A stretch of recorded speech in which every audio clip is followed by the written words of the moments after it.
online. They say necessity is the mother of invention. This 8% in the market, but still online, apparently is what that should say. So people have been trying to access the web through Noor. They've also reverted to, would you believe, good old dial-up internet. We used to do this before those fancy cables you see on your screen came in. We used a modem and a phone cable to connect. Considered pretty archaic these days, but it does work if Egyptians call into an outside server, international, somewhere else in the world. And tweet relays have been set up. This is really old school, you might say, people relaying messages using their landlines to someone outside the country who tweets on their behalf. Perfect example, at Jan25 Voices. That's the name of the Twitter account, basically a proxy Twitter account we found, relaying what people would otherwise tweet themselves from Egypt, but they're actually phoning it in. And we picked out a few in chronological order for you, just to give you an idea. Here's one. Live call from Tahrir demonstrator. Calm, only army visible. Handshakes with some soldiers, but helicopters and black smoke. Another live phone call. Tahrir protesters amassing in their thousands, but word being passed that the big demo is at 3 p.m.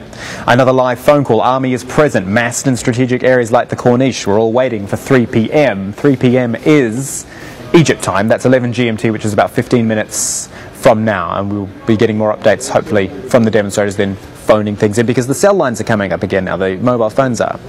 Just before we leave, you've got to talk about our own tweeters, our correspondents, the people you want to follow as the services start to come back, and hopefully they can start tweeting more and more.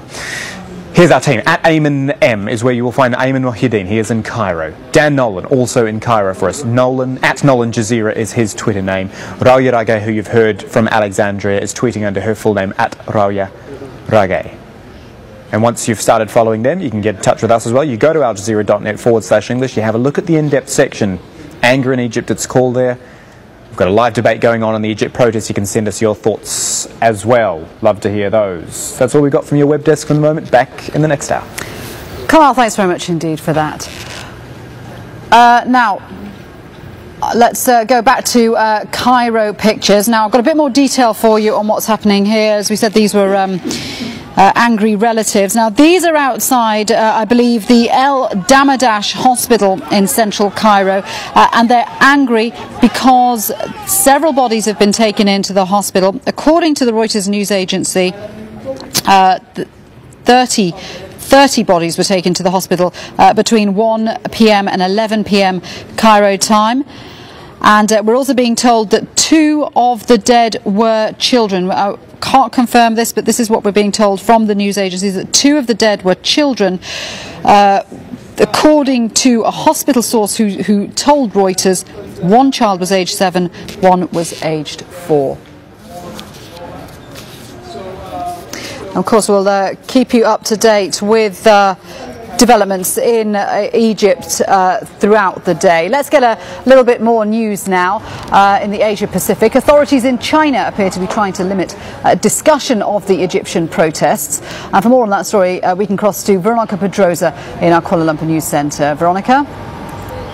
Thank you very much, Shuli. Well, our correspondent in China tells us that state televisions broadcast limited news of the upheaval in Egypt, and private media is not reporting on it at all. The most popular microblogging site in China, Sina Weibo, has blocked searches for the word Egypt and riots. Authorities keen to preserve national stability to avoid any repeat of the anti-government protests in June of 1989. China also saw large-scale riots in the western province of Xinjiang. Tiananmen demonstrations were in the minds of many Hong Kong citizens today as they gathered to mourn democracy activists Sito Hua.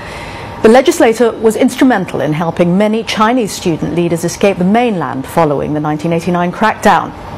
Hong Kong Chief Executive Donald Tsang was not among the mourners, having paid his respects in an empty church ahead of the funeral service. Also absent were 2 exiled Chinese student leaders because they were refused entry to Hong Kong, setting off claims that Beijing is tightening its grip on the semi-autonomous territory. Sito Hua died on January the 2nd.